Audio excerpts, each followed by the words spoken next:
कोणत्या एज मध्ये प्रेग्नन्सी योग्य आहे? योग्य आहे, बरोबर. साधारण आयुर्वेदात असं मानलं गेलंय की 18व्या वर्षी मुलीचं वय जे आहे ते 18 ते 21 मानलं गेलंय आणि पुरुषाचं जे वय आहे ते 21 ते 25 मानलं गेलंय. पण आत्ता जर आपण बघितलं तर आजकाल लग्न 27-28ला होत आहेत.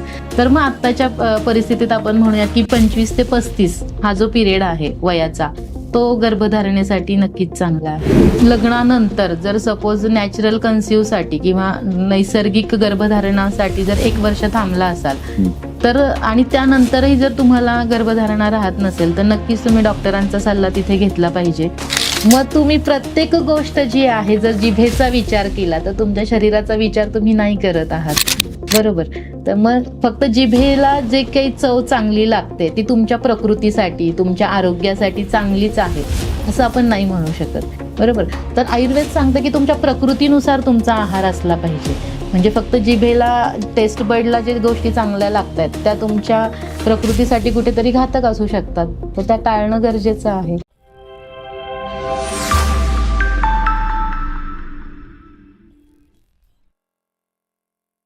नमस्कार प्रेक्षकांनो, मी आकाश आणि व्यक्त व्हायच्या नवीन भागात आपलं सहर्ष स्वागत आहे.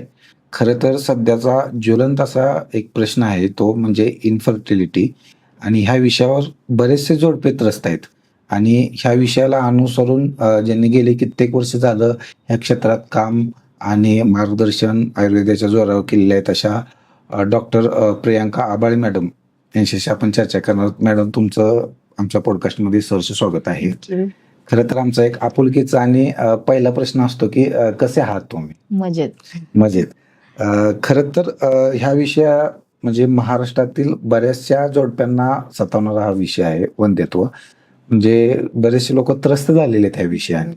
खरं तर वंध्यत्व म्हणजे काय नेमकं? सगळ्यात पहिलं वंध्यत्व म्हणजे जी WHO नी जी व्याख्या केली आहे, जे वर्ल्ड हेल्थ ऑर्गनायझेशन आहेत, आणि जी व्याख्या केली आहे ती अशी आहे की संतती नियमन करणाऱ्या ज्या काही गोष्टी आहेत, प्रतिरोध करणाऱ्या ज्या काही गोष्टी आहेत ते न वापरता जर सलग 1 वर्ष जर तुम्ही प्रयत्न करत असाल गर्भधारणेसाठी आणि तरी सुद्धा गर्भधारणा राहत नाहीये, तर त्या जोडप्यांना किंवा त्या कपल्सला आपण ते वंध्यत्व किंवा इन्फर्टिलिटी आहे असं आपण म्हणतो. म्हणजे ह्या प्रॉब्लेमचं म्हणजे निदान कसं केलं पाहिजे? म्हणजे आयुर्वेदिक बेस्ट आहे की आपले हॉस्पिटॅलिटी बेस्ट आहे? कोणता मार्ग सोयीस्कर राहील यासाठी? जर मला विचाराल तर मी म्हणेल आयुर्वेदिक बेस्ट आहे. पण आयुर्वेदिकचा रिझल्ट खूप वेळाने येतो असे लोकांचा एक समज आहे. हा, तो समज जो काही आहे आयुर्वेदाच्या बाबतीत तो चुकीचा आहे. मुळात आयुर्वेदाकडे रुग्ण जो आहे तो उशिराने येतोय आणि उशिरा आल्यामुळे आयुर्वेदिक पद्धतीने जेव्हा ट्रीटमेंट तुम्ही करायला चालता किंवा आयुर्वेदिक वेने जेव्हा ट्रीटमेंट करायचा आम्ही विचार करतो, तर आयुर्वेद जे आहे ते मुळापासून दोष जो आहे तुमचा तो बाहेर काढण्याचा प्रयत्न करत असतो. मग जे काही साचलंय एवढ्या दिवसांचं शरीरामध्ये ते कुठेतरी काढायचा प्रयत्न आम्ही करत असतो. म्हणजे आयुर्वेद फक्त औषधं देऊन तुमचं ते आजार जो आहे तो थांबवण्याचा प्रयत्न करत नाहीये. मग तिथे शोधन चिकित्सा आम्ही वापरत असतो. मग त्यातून जे मुळापासूनचे जे दोष आहेत ते शरीराबाहेर काढले जातात. मग ह्या प्रक्रियेला थोडासा कालावधी लागतो असं आपण म्हणूयात. खूप सारे मिरॅकल रिझल्ट असे आहेत की जे क्विक मिळतात आयुर्वेदामध्ये सुद्धा. तर हा जो गैरसमज आहे आपला की आयुर्वेद उशिराने काम करतो किंवा आयुर्वेद थोडा लेट रिझल्ट देतो, तर तसं नाहीये. मुळात रुग्ण जर वेळेवर आला आणि वेळेवर जर तुमची चिकित्सा झाली आणि जे काही डॉक्टर्स तुम्हाला सांगतायत, आयुर्वेदाचार्य जे काही तुम्हाला सल्ला देतात ते जर योग्य पद्धतीने जर तुम्ही फॉलो केलात तर नक्कीच क्विक रिझल्ट आयुर्वेदात मिळतो.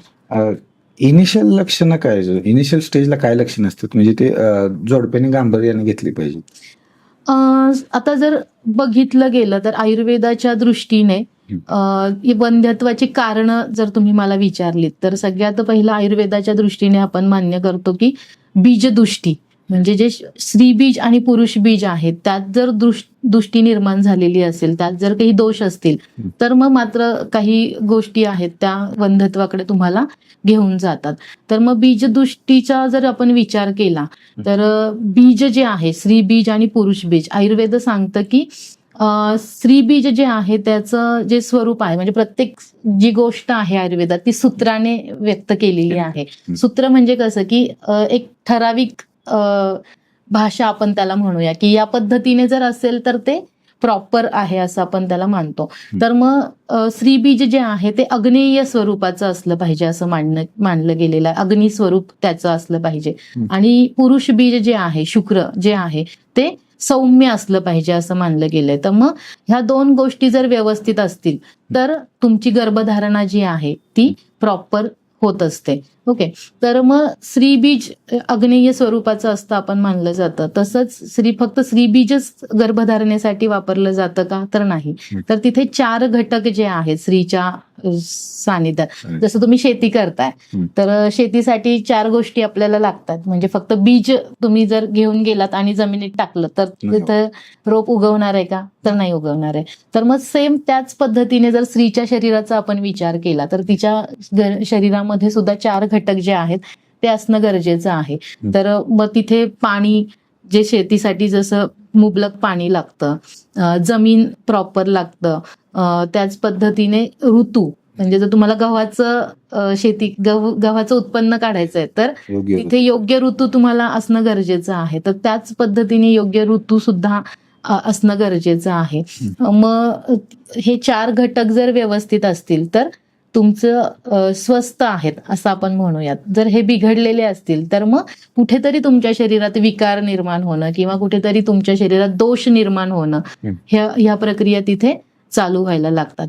मग जेव्हा गर्भधारणा राहते तेव्हा या 4ही गोष्टींचा विचार जो आहे तो केला जातो. त्याच पद्धतीने पुरुषांच्या बाबतीत जर आपण म्हणाल तर त्यांचा बीज हा मेन घटक गर्भधारणेसाठी तिथे वापरला जातो. मग स्त्रीचं अग्नी स्वरूप जे आहे बीजाचं ते या सौम्य स्वरूप जे आहे पुरुष बीजाचं ते दोन्ही जर मिलन व्यवस्थित झालं तर होणारा जो गर्भस्थापन जो होणार आहे जो रुजणार आहे तो प्रॉपर पद्धतीने तिथे रुजत असतो. ह्याचा सल्ला कोणत्या वयात घेतला पाहिजे?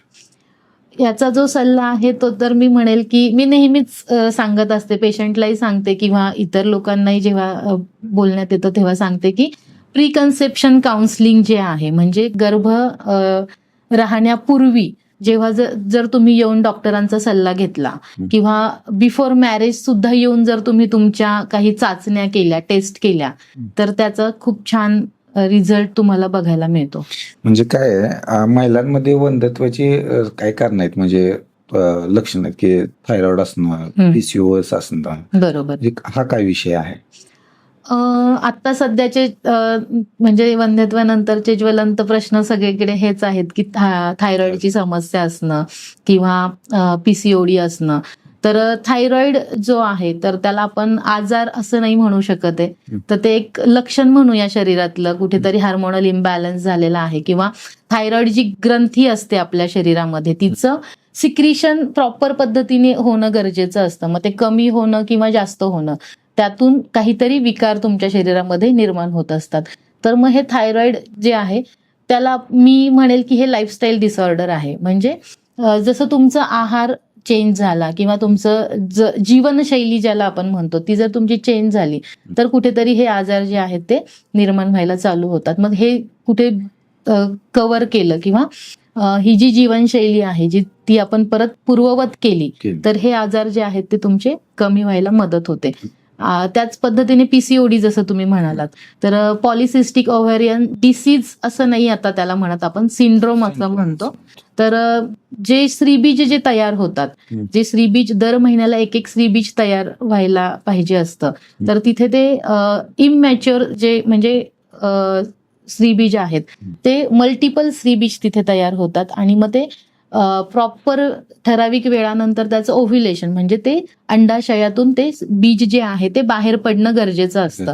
पण ते त्या पद्धतीने होत नाही आणि मग तिथे मल्टिपल जे बीज आहेत ती साचली जातात आणि मग पाळी वेळेवर नाही येणं किंवा 6-6 महिने पाळी न येणं, 3-3 महिने पाळी न येणं आणि मग त्यातून अजून सेकंडरी सेक्शुअल कॅरेक्टर्स तिथे वाढणं किंवा ओबेसिटी वाढणं किंवा आपण म्हणूया की मूड स्विंग्स होणं ह्या सगळ्या ज्या तक्रारी आहेत त्या तिथे स्त्रियांमध्ये दिसायला लागतात. पुरुषांमध्ये समस्या वेगळ्या आहेत, म्हणजे स्पर्म काउंट असेल, मोर्टॅलिटी असेल, त्या संदर्भात काय करत पाहिजे? जसं मी म्हटलं की पुरुषाचं बीज जे आहे किंवा शुक्र जे आहे ते सौम्य स्वरूपात असणं गरजेचं आहे. बरोबर. तर मग सौम्य म्हणजे काय की शीतलता असणं किंवा ते शांत असणं गरजेचं आहे. बरोबर. तर मग त्याला याची जी कारणं आहेत किंवा हे बिघडण्याचं, हे त्याचं जे सौम्य स्वरूप आहे ते बिघडण्याचं जे कारण आहे ते म्हणजे आपली लाईफस्टाईल. तर सगळ्यात महत्वाचं म्हणजे पुरुषांमध्ये असणारं ॲडिक्शन, जे काही अल्कोहोलिझम आहे, सिगारेट आहे किंवा तंबाखू खाण्याचं जे प्रमाण आहे, याच्यामुळे जे सौम्यता आहे शुक्रबीजाची ती कुठेतरी कमी होत जाते. तर सौम्यता, मेल इन्फर्टिलिटी आपण 2 प्रकारे तिथे कन्सिडर करत असतो. एक असतं की काउंट म्हणजे शुक्रबीजाची संख्या, आणि दुसरं असतं की त्याचा मोटिलिटी किंवा त्याची क्वालिटी. तर ह्या 2 गोष्टी ज्या आहेत, त्याची संख्या आणि त्याची क्वालिटी, हे दोन्ही व्यवस्थित असणं गरजेचं आहे. जरी संख्या जास्त असणं म्हणजे दशलक्ष 10 मिलियन, जे मिलियन्स मध्ये आपण शुक्र बीज जे आहे ते मोजत असतो, तर मग 40 दशलक्ष एवढी संख्या असणं गरजेचं आहे. पण मग नुसती संख्या व्यवस्थित असून चालत नाही, तर मग त्याची मोटिलिटी म्हणजे त्याचं आतमध्ये वाहन होणं, म्हणजे आतमध्ये वाहून नेलं जातं शुक्र, तर ते वाहण्याची जी कॅपॅसिटी आहे, त्याचं जे स्पीड आहे तो सुद्धा व्यवस्थित असणं, इम्पॉर्टंट असणं गरजेचं आहे. मग त्याला आपण प्रोग्रेसिव्ह मोटिलिटी असं म्हणतो. तर मग ती प्रोग्रेसिव्ह मोटिलिटी कुठेतरी हॅम्पर असेल तरी सुद्धा शुक्रबीज जे आहे ते पूर्णपणे फॉलोपियन ट्यूब मधून प्रवास करू शकत नाही आणि तिथे फर्टिलायझेशन न झाल्यामुळे मग परत पुढे इम्प्लांटेशन जे आहे ते प्रॉपर तिथे होत नाही. तर मग मी जसं म्हटलं की तुमचं ॲडिक्शन जे आहे, म्हणजे जे तुम्ही अल्कोहोल घेताय किंवा सिगारेट ओढताय, तंबाखू खाताय, तर त्याच्यामध्ये निकोटीनचं प्रमाण जे आहे ते सगळ्यात जास्त आहे.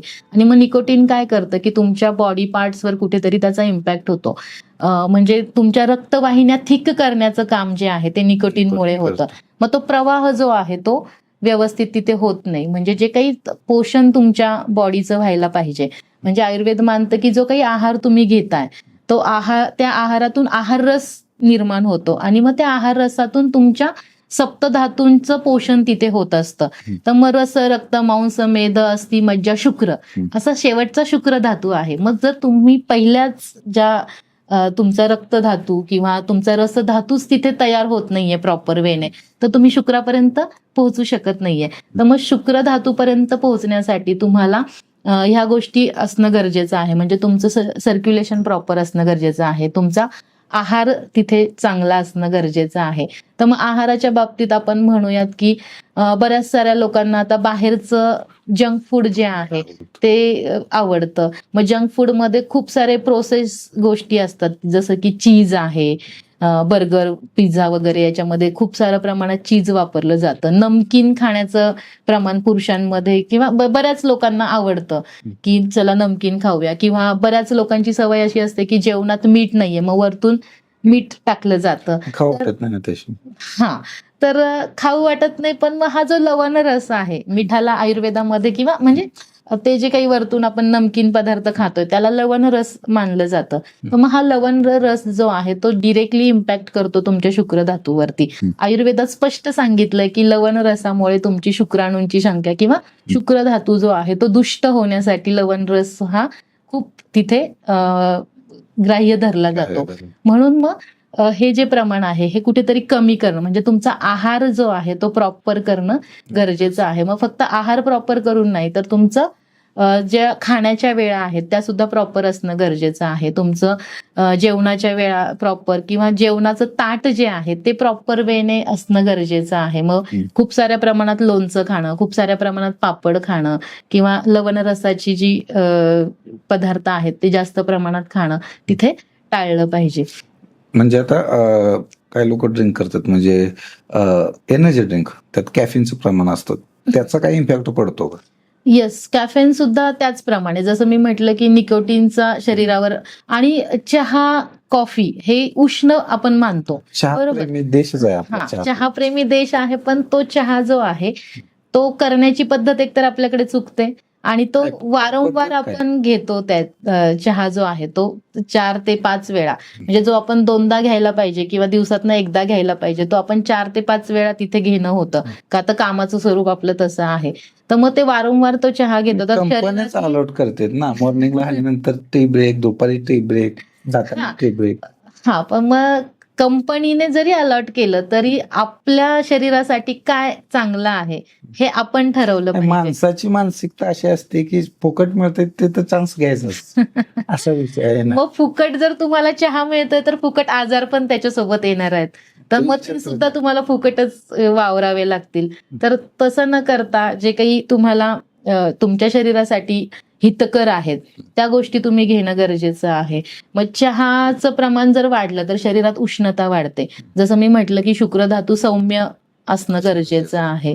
तर मग तिथे उष्णता जर तुमच्या शरीरात वाढली तर मग ते बीजदोष तुमचा तिथे निर्माण होणार आहे. आयुर्वेदाच्या दृष्टीनं चहाची योग्य पद्धत काय आहे? तुम्ही आता आयुर्वेदाच्या दृष्टीने जर तुम्ही चहा म्हटलात तर जे काही जिन्नस आहेत चहाचे ते आधी पाणी उकळवून घेणं, त्याच्यानंतर एक 2 ते 3 सेकंद किंवा आपण एक 10-15 सेकंद म्हणूया, जे जिन्नस आहेत ते त्या पाण्यात टाकणं, त्याच्यानंतर 2-3 सेकंद त्याच्यावरती काहीतरी झाकण ठेवणं आणि तो चहा नंतर ओतून घेणं. आता आपल्या इकडं पाण्याचा चहा पितच नाही, दुधाचा चहा पाहिजे म्हणतात लोक, पाणीच वापरत नाही. मग आयुर्वेद काय सांगते त्याला? आयुर्वेद सांगतं की तुम्ही चहा घ्या, पण तो योग्य पाण्याचा घ्यायचा का पद्धतीने दुधात केलेला. पाणी पाहिजे? दोन्ही मिक्स करा, म्हणजे पूर्ण दुधाचाही घेऊ नका किंवा पूर्ण पाण्याचाही घेऊ नका, दोन्ही समप्रमाणात तुम्ही व्यवस्थित मिक्स केलं तर चालेल. पण फक्त तो खूप वेळ उकळवणं, त्यातलं जे काही कॅफेन म्हणूया किंवा चहा पावडर जी आहे ती खूप वेळ उकळवणं हे सुद्धा शरीरासाठी कुठेतरी घातक आहे. टेस्ट येत नाही ना त्याशिवाय. मग तुम्ही प्रत्येक गोष्ट जी आहे जर जिभेचा विचार केला तर तुमच्या शरीराचा विचार तुम्ही नाही करत आहात, बरोबर. तर मग फक्त जिभेला जे काही चव चांगली लागते ती तुमच्या प्रकृतीसाठी तुमच्या आरोग्यासाठी चांगलीच आहे असं आपण नाही म्हणू शकत, बरोबर. तर आयुर्वेद सांगतं की तुमच्या प्रकृतीनुसार तुमचा आहार असला पाहिजे. म्हणजे फक्त जिभेला टेस्ट बर्डला जे गोष्टी चांगल्या लागतात त्या तुमच्या प्रकृतीसाठी कुठेतरी घातक असू शकतात, तर त्या टाळणं गरजेचं आहे. इन्फर्टिलिटीसाठी कोणत्या टेस्ट केल्या पाहिजेत, मी काय सजेस्ट करा तुम्ही? सगळ्यात महत्वाचं म्हणजे स्त्री आणि पुरुषांचा जर विचार केला तर पुरुषांमध्ये सिमेन अनालिसिस आपण करत असतो. म्हणजे जे काही शुक्र धातू आहे त्याची परीक्षा आपण करत असतो. मग जसं मी तुम्हाला म्हटलं की त्याच्यामध्ये आपण काउंट बघतो, त्याच्यामध्ये आपण मोर्टॅलिटी बघतो, मग त्याच्यामध्ये मॉर्फोलॉजी असते, म्हणजे स्पर्मची जी रचना आहे ती कशी आहे, ती स्पर्मची रचना व्यवस्थित आहे का ते पण बघितलं जातं.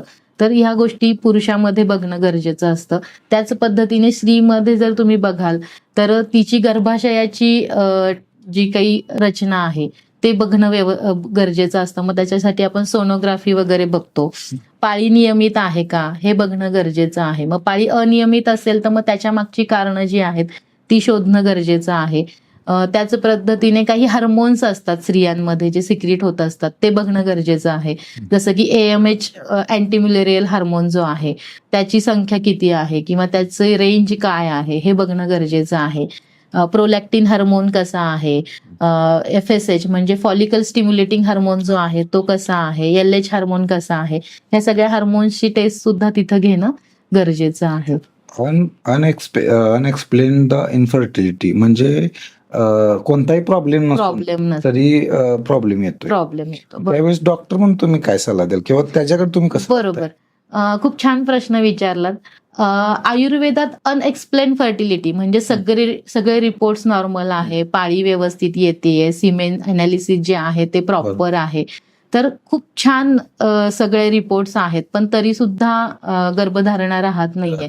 तर आयुर्वेद याला कर्मज व्याधी मध्ये इन्क्लूड करतं. मग म्हणजे तुमचे कर्म कसे आहेत, मग पूर्वकर्म जे आहेत त्याचे कुठेतरी प्रारब्ध म्हणून तुम्हाला हा व्याधी झालाय असं आयुर्वेद मानतं. मग तुमचे कर्म चांगले असणं सुद्धा गरजेचं आहे.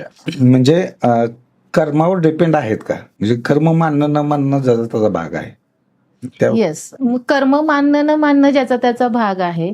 तर मग काही गोष्टी विश्वासावर पण आहेत. म्हणजे तुम्ही कर्म कसे करताय हे तुम्हाला स्वतःला सुद्धा माहिती असतं की आपण काय करतोय. मग चांगले कर्म केले कुठेतरी ते तुमच्या मनावर परिणाम करतंय. तुम्हाला माहितीये तुम्ही काय कर्म केलेत, बरोबर. म्हणजे जर कर्म चांगले केले तर किंवा कर्म वाईट जर तुम्ही करत असाल तर मनात तुमच्या ते राहत असतं किंवा कुठेतरी त्या गोष्टीचा मग तुमच्या मनावरती इफेक्ट होत असतं. तर मग आयुर्वेद मन सुद्धा तुमचं कन्सिडर करत असतं. फक्त शारीरिक व्याधीच तुमचे बघत नाहीये, तर मग तुमचं मन सुद्धा तिथे कन्सिडर केलं जातं. तर मग मन जर तुमचं दूषित असेल तर मग ते त्याच्यातून होणारे विकार अजून वेगळे आहेत. तर मग डिप्रेशन काय आहे किंवा खूप सारे जे कपल्स आहेत ते डिप्रेशन मध्ये जातात, मानस व्याधींकडे जातात. तर मग ते मानस व्याधी काय आहे, कुठेतरी तुमचे कर्म डीड्स तिथे येतात. आणि खरं तर ह्या वंध्यत्वाच्या विषयावर म्हणजे एक काय भावनिक मुद्दे आहेत किंवा काय सामाजिक मुद्दे आहेत. म्हणजे कपल उघड करत नाहीत. म्हणजे सांगायला अजूनही तशी जागरूकता आपल्याकडे झालेली नाही. त्याबद्दल कपलसाठी काय सांगाल की त्या योग्य वेळी उपचार घेतले पाहिजे? येस, नक्कीच योग्य वेळी उपचार घेतलेच पाहिजे. जर तुम्ही लग्नानंतर जर सपोज नॅचरल कन्सिव्ह साठी किंवा नैसर्गिक गर्भधारणासाठी जर 1 वर्ष थांबला असाल तर आणि त्यानंतरही जर तुम्हाला गर्भधारणा राहत नसेल तर नक्कीच तुम्ही डॉक्टरांचा सल्ला तिथे घेतला पाहिजे. प्रिकन्सेप्शन काउन्सिलिंग जसं मी म्हणाले की गर्भधारणेपूर्वीचा जो सल्ला आहे, मार्गदर्शन आहे, ते जाऊन तुम्ही केलं पाहिजे. आयुर्वेदात ज्याला आम्ही बीजदृष्टी जी आहे ती क्लिअर करण्यासाठी बीजशुद्धी ज्याला मानलंय, तर ते बीजशुद्धी जर तुम्ही प्रत्येक गर्भधारणेच्या आधी जर केली किंवा प्रत्येक कपलने जर केली तर 100% हेल्दी प्रेग्नन्सी राहण्यासाठी बीजशुद्धी तुम्हाला मदत करते. इन्फर्टिलिटी असा विषय आहे जो शारीरिक तर आहेच पण मानसिक दृष्ट्या खूप तणावाचा विषय. म्हणजे ह्या गोष्टी करत असताना कपल्सना खूप तणाव निर्माण होतो. मग त्याचं काय, म्हणजे तणाव कितपत घेतला पाहिजे किंवा त्याला काय सल्ला तुमच्याकडे आहे? ऍक्च्युअली तणाव घेतला नाही पाहिजे या सगळ्या, तर तो येतच असतो. कारण की बरोबर आहे, जसं तुम्ही म्हणताय की समाज असा आहे की तुम्हाला 1 वर्षानंतर सगळेच विचारायला लागतात की काय झालं नक्की काय प्रॉब्लेम आहे, बरोबर. तर मग जर तुम्हाला तणाव येत असेल किंवा तणाव घेतलाच नाही पाहिजे, हा पहिला हे आहे. मग तणाव जर येत असेल तर त्यातून बाहेर पडण्यासाठी पंचकर्म जे आहे ते तुम्हाला तिथे हेल्प करत असतं. मग पंचकर्म मधली शिरोधारा जी आहे, तर शिरोधारा तुम्हाला तणावापासून किंवा डिप्रेशन पासून रिलीज करण्यासाठी मदत करते. खरं तर या इन्फर्टिलिटी हा गंभीर स्वरूपाचा विषय आहे आणि ह्यात बरेचसे कपल डिप्रेशन मध्ये जाते. म्हणजे समाज काय विचार करतो, म्हणजे सिटीचा भाग जर सोडला तर खेडेपाड्यात कसा विषय असतो की लग्नाला 1-2 वर्ष झाले आणि मुलबाळ नाही झालं तर ते विचारायला चालू करतात की बाबा काय प्रॉब्लेम आहे किंवा काय आहे. मग ते कधी पुरुषाला दोष देतात, कधी मुलीला दोष देतात. मग ह्यात जोडीदारांनी एकमेकाला भावनिक आणि मानसिक मनोबल देण्याची खूप गरज आहे. बरोबर. त्यासाठी काय सल्ला द्याल तुम्ही? सगळ्यात पहिलं जसं तुम्ही म्हटलात की एकमेकांना मानसिक आणि भावनिक आधार देणं गरजेचं आहे. जसं मी तुम्हाला म्हटलं की ऋतू हा जो आयुर्वेदात कन्सेप्ट मानला आहे किंवा 4 जो मेन घटक आहेत गर्भधारणेसाठी, त्यातला ऋतू आपण जर कन्सिडर केला तर यात सुद्धा तेच मानलं गेलं की एकमेकांच्या प्रति प्रेम भावना असणं गरजेचं आहे.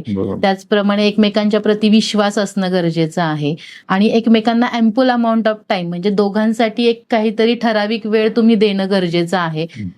पूर्वी असं म्हणायचे की वर्षाच्या आत पाळणा हलला पाहिजे, तर त्याच्या मागचं रिझनच ते होतं की सुरुवातीचे जे दिवस असतात त्यामध्ये दोघांच्या प्रति एकमेकांच्या प्रति प्रेम भावना किंवा अट्रॅक्शन ह्या ज्या गोष्टी आहेत त्या जास्त प्रमाणात असतात आणि मग त्यातून तुमचे हार्मोन्स सिक्रेट होत असतात. म्हणजे तुमच्या इमोशन्सवर सुद्धा तुमचे हार्मोन्स डिपेंड आहेत. तर मग ते हार्मोन्स तशा पद्धतीने बॉडीत सिक्रेट होत असतात. म्हणून जर तुम्ही एकमेकांच्या प्रति भावना चांगल्या ठेवल्या किंवा प्रेम व्यक्त केलं किंवा एकमेकांवरती विश्वास जर त्या पद्धतीने ठेवला तर तुमचे हार्मोन्स लेवल सुद्धा त्या पद्धतीने छान वाढणार आहेत किंवा त्या पद्धतीने काम करणार आहे शरीर आणि मग त्यातून सुद्धा तुम्हाला गर्भधारणेसाठी पॉझिटिव्ह रिझल्ट तिथे मिळूच शकतो. कोणत्या एज मध्ये प्रेग्नन्सी योग्य आहे? योग्य आहे, बरोबर. बरोबर. साधारण आयुर्वेदात असं मानलं गेलंय की 18व्या वर्षी मुलीचं वय जे आहे ते 18 ते 21 मानलं गेलंय आणि पुरुषाचं जे वय आहे ते 21 ते 25 मानलं गेलंय. पण आता जर आपण बघितलं तर आता लग्न 27-28ला होत आहेत. तर मग आत्ताच्या परिस्थितीत आपण म्हणूयात की 25 ते 35 हा जो पिरियड आहे वयाचा तो गर्भधारणेसाठी नक्कीच चांगला आहे. नक्कीच चांगलं आहे. म्हणजे 30-35 वयापर्यंत ह्या गोष्टी सगळ्या झालेल्या पाहिजेत. खरं तर ह्या गोष्टीमुळं म्हणजे हा विषय गंभीर होऊन बसलेला आहे. म्हणजे आणि त्या दृष्टीनं हॉस्पिटलचा विचार केला तर मग सरोगसी आहे, परत टेस्ट टू बेबी आहे, बऱ्याचशा गोष्टी आहेत. मग त्या गोष्टी सोडून आयुर्वेदाकडे का लोक येतील? नॅचरल कन्सिव्ह जर तुम्ही विचार केला, IUI, IVF हे तुम्ही सगळ्या गोष्टी ज्या करतात ते आर्टिफिशियल करतात. म्हणजे मी त्या विरोधात आहे किंवा असं नाहीये. काही एक्सेप्शनल केसेस असे असतात की ज्यांना पर्यायच नाहीये IVF, IUI. IVF चा खर्च किती होतो साधारणपणे? म्हणजे काय तशी कल्पना आहे का तुम्हाला? म्हणजे IVF च्या खर्चाच्या दृष्टीने आयुर्वेदिक बेस्ट आहे असं म्हणतात. नक्कीच सर. IUI, IVF एका ट्रीटमेंटसाठी तुम्हाला बरेच सारे पैसे तिथे खर्च करावे लागतात. त्याच तुलनेत जर तुम्ही आयुर्वेद निवडला तर त्याच्या निम्म्या खर्चामध्ये तुमचा बीजशुद्धीचं काय आहे किंवा शोधन चिकित्सा जी काही आहे किंवा पंचकर्म जी चिकित्सा आहे आयुर्वेदाची ती नक्कीच त्यापेक्षा कमी खर्चामध्ये तुम्हाला मिळून जाते. खरं तर म्हणजे आयुर्वेद म्हणजे कमी खर्चाचा विषय आणि हॉस्पिटल म्हणजे जास्त खर्च, पण रिझल्ट फास्ट असतो तिथं. आणि त्याला वेगवेगळ्या रस्ते फुटलेले आहेत. म्हणजे टेस्टोप असेल, सरोगसी असेल किंवा IVI असेल किंवा IVF असेल, ह्या बऱ्याचशा गोष्टी आहेत. पण खरं तर जे मानसिक संतुलन बिघडतं त्यासाठी काय आयुर्वेदिक सांगेल? सगळ्यात महत्वाचं आहे आश्वासन चिकित्सा. जेव्हा तुम्ही आयुर्वेदाचार्य किंवा आयुर्वेद डॉक्टरांकडे जातात तर ते फक्त तुम्हाला एक फिजिकल किंवा पेशंट म्हणून तुमच्याकडे बघत नाहीत, तर ते तुमच्या सगळ्याच गोष्टींचा विचार करता. म्हणजे आयुर्वेदाकडे जेव्हा तुम्ही जाता तेव्हा दशविध परीक्षा आम्ही करत असतो. म्हणजे तुमच्या शारीरिक गोष्टी चाचण्यांबरोबरच तुमची मनाची चाचणी किंवा तुमचं शारीरिक बल कसं आहे, तुमचं सत्व कसं आहे किंवा तुम्ही ओव्हरऑल तुमचा फिटनेस कसा आहे, या सगळ्या गोष्टी ज्या आहेत त्या आयुर्वेदात बघितल्या जातात. आणि जर तुम्ही डिप्रेशनमध्ये असाल किंवा जर तुमचे जे काही विकार आहेत त्याच्या काही व्याधींवरती आश्वासन चिकित्सा म्हणजे रुग्णाला आश्वासन देणं किंवा सांत्वनपर चिकित्सा करणं, या पद्धतीने चिकित्सा केली जाते. मग त्यात काही पंचकर्माच्या गोष्टी आहेत त्या तिथे केल्या जातात. मग तुमचं बॉडी रिलॅक्सेशन आहे, माइंड रिलॅक्सेशन आहे, त्या तिथे केले जातात. तर त्यातून मग तुम्हाला डिप्रेशन मधून बाहेर निघायला तिथे मदत होते. खरं तर हे विषय गंभीर आहे आणि ह्यात वेगवेगळ्या प्रकारचे लोक वेगवेगळ्या केसेस येतात. म्हणजे चढ उतार असतो. कधी कधी एकदा स्मूथ पद्धतीनं ते हँडलिंग होतं, कधी कधी काही गोष्टी करून रिझल्ट येत नाही. त्यावेळेस काही क्लायंटच्या रिॲक्शन असतात किंवा असा एखादा काही किस्सा आहे का की म्हणजे क्लायंट रागावलेला आहे किंवा असा काय? नक्कीच सर. कसं असतं, जेव्हा पेशंट आमच्याकडे येतो तेव्हा आम्ही त्याचं पूर्ण हिस्ट्री जेव्हा घेतो, म्हणजे तुमचं प्रकृती परीक्षण त्यामध्ये येतं, नाडी परीक्षण त्यामध्ये येतं. जसं मी म्हटलं आता की दशविध परीक्षा जी आम्ही करतो ती सगळी त्याच्यामध्ये येते. आणि सगळ्या टेस्ट वगैरे मॉडर्न गोष्टींचा सुद्धा काही तिथे सहाय्य आम्ही घेत असतो. मग या सगळ्या गोष्टी करून प्रॉपर वेने ट्रीटमेंट करून सुद्धा काही रुग्णांमध्ये रिझल्ट मिळत नाहीत. पण मग आयुर्वेद मानतं की रुग्ण हा भिषकवश असला पाहिजे. भिषकवश म्हणजे कसं की जे डॉक्टर तुम्हाला सल्ला देताय तो 100% तुम्ही तिथे फॉलो करणं गरजेचं आहे. म्हणजे तुम्हाला जर मी पथ्य सांगतेय, आहाराविषयी काही पथ्य तुम्हाला मी सांगतेय, ते जर तुम्ही 100% नाही पाळले तर तुमचं म्हणजे आपण असं म्हणतो की हेतू चालूच आहे, म्हणजे पण मग त्यातून तुम्हाला रिझल्ट मिळणार नाही. बरोबर. तर मग हे कुठेतरी थांबलं गेलं पाहिजे तर तुम्हाला 100% रिझल्ट तिथे मिळेल. मग अशा पद्धतीने जर काही रुग्णांच्या चुका तिथे होत असतील तर त्यांच्यामध्ये रिझल्ट तुम्हाला मिळणार नाही. तर मग बरेचसे असे पेशंट असतात की जे मग धरसोड करतात. मग 3 महिने इकडे, 3 महिने तिकडे, किंवा अजून नवीन कुठेतरी सर्च करूया, नवीन कुठेतरी बघूया. तर मग आयुर्वेद सांगतं की अशा रुग्णांची चिकित्साच करू नका. नाही, पण असा कधी प्रसंग आलाय का, की ट्रीटमेंट केली आहे किंवा त्याने फॉलो केलं असेल नसेल, पण कधी असं मनात विचार आला की हे काय आपण सगळं करून काय उपयोग नाही, हे सोडून द्यावं असं? बऱ्याचदा होतं ना सर असं, की एखादा रुग्ण असा असतो की नाही यार म्हणजे नकोच. नाही, रुग्णाबद्दल नाही विचारत, तुमच्याबद्दल विचारतो. तुम्हाला असं कधी वाटतं का, ही डॉक्टर की सोडून द्यावी, असे असे वेगवेगळ्या जेव्हा रिझल्ट मिळत नाही तेव्हा होतं ना सर. नाही, रिझल्ट मिळणं हा भाग वेगळा झाला, पण एखादा कस्टमर क्लायंट सॅटिस्फाय नाही झाला आणि म्हणजे सॅटिस्फाय नाही झाल्यावर माणसाची चिडचिड होते. असा प्रसंग झाल्यानंतर कधी तुम्हाला वाटलं की अरे आज तो व्यक्ती खूप बोलून गेलाय, नाही उद्यापासून बंद करायचं आपल्याला, आपण दुसऱ्या व्यवसायात जाईल? नाही असं नाही होत. मग त्यातून काही सोल्युशन काढता येईल का वेगळं, किंवा त्या रुग्णाला काही वेगळ्या प्रकारे उपचार करता येतील का, किंवा अजून काही त्याच्यामध्ये काही प्रॉब्लेम आहे जो आपल्याला अजून शोधता आलेला नाहीये का, त्या दृष्टीने विचार मात्र केला जातो. पण अगदी सोडून देऊया अशा पद्धतीने नाही होत. नाही, म्हणजे खरं तर हेच डॉक्टर पदवीचं महत्व आहे. म्हणजे एका ठिकाणी डॉक्टरला देव मानलं जातं. म्हणजे आपला समाज असा आहे की एखाद्याला उचलून घेतलं तर खूप उचलून घेतो, पण त्याच वेळेस जर एखाद्या वेळेस चुकीची गोष्ट घडली तर त्या डॉक्टरांना परत तो शिवाई देतो. त्यामुळं हा क्वेश्चन मी विचारला. खरं तर चांगले अनुभव भरपूर असतात. एखादा चांगला अनुभव काय?